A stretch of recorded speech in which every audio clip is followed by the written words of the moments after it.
बिस्मिल्लाहिर्रहमानिर्रहीम, अस्सलाम वालेकुम। एवरीडे न्यूज़ के साथ मैं हूं सना हुसैन। चलते हैं खबर की जानिब। बेनज़ीर भुट्टो शहीद जमहूरियत की अलमबरदार और मुफाहमत की मजबूत हामी थी। वज़ीर आज़म शहबाज शरीफ ने कहा है कि बेनज़ीर भुट्टो शहीद जमहूरियत की अलमबरदार और मुफाहमत की मजबूत हामी थी।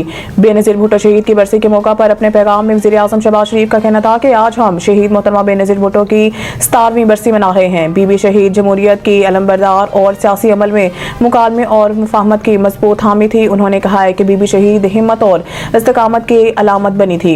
मिसाक जमहूरियत इनके पायदार सियासी समझ बूझ का सबूत है। इनके खानदान खास तौर पर सदर आसिफ जरदारी, चेयरमैन बिलावल भुट्टो जरदारी और इनके पैरोकारों को दिल की गहराइयों से खराज तहसीन पेश करता हूँ। शहबाज शरीफ का मजीद कहना था कि मोहतरमा बीबी शहीद का खानदान इनके विजन को आगे बढ़ा रहा है।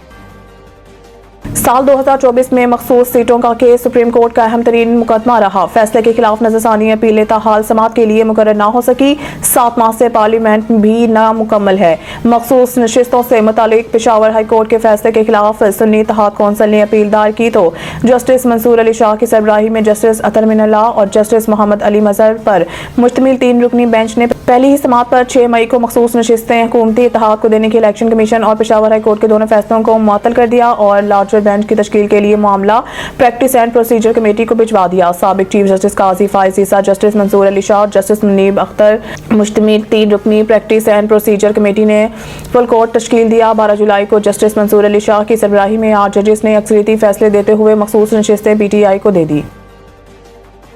वज़ीर ख़ज़ाना मोहम्मद औरंगज़ेब ने उम्मीद जाहिर की है कि आलमी मालियाती फ़ंड IMF का प्रोग्राम जारी रहेगा, लेकिन उन्होंने इस सवाल को टाल दिया कि आज हुकूमत नया बजट लाएगी या साल भर के टैक्स के हदफ पर दोबारा बातचीत करेगी, जिसकी वजह से शॉर्टफॉल है।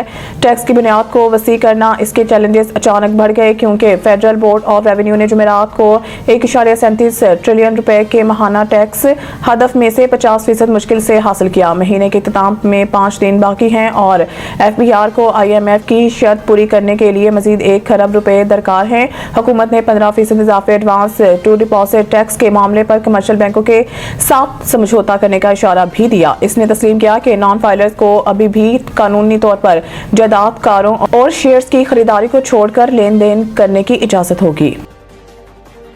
लाहौर हाई कोर्ट ने नए स्कूल की रजिस्ट्रेशन बसों की पॉलिसी के साथ मशरूत कर दी। लाहौर हाई कोर्ट में स्मोक के इक़्तिदारों के लिए दायर दरख्वास्तों पर समाअत जस्टिस शाहिद करीम ने की, जिस दौरान मुतल्लिका हुक्काम अदालत में पेश हुए। समाअत के दौरान अदालत ने सवाल किया कि बच्चों के स्कूल बसों के लिए इक़दाम क्यों नहीं किए गए। 50% बच्चों के लिए बसें शुरू करने के अदालती हुक्म पर अमल क्यों नहीं हुआ। सेक्रेटरी स्कूल्स ने अदालती अहकाम की खिलाफ वर्जी की। जस्टिस शाहिद करीम ने रिमार्क दिए कि 30 दिसंबर तक इस हवाले से पॉलिसी रिपोर्ट जमा करवाएं। स्कूलों की रजिस्ट्रेशन में स्कूल बसों को लाजमी करार दें। स्कूलों की रजिस्ट्रेशन बंद करें। हर स्कूल को ये पॉलिसी अपनाना होगी। मज़ीद न्यूज़ अपडेट के लिए देखते रहिए एवरीडे न्यूज़।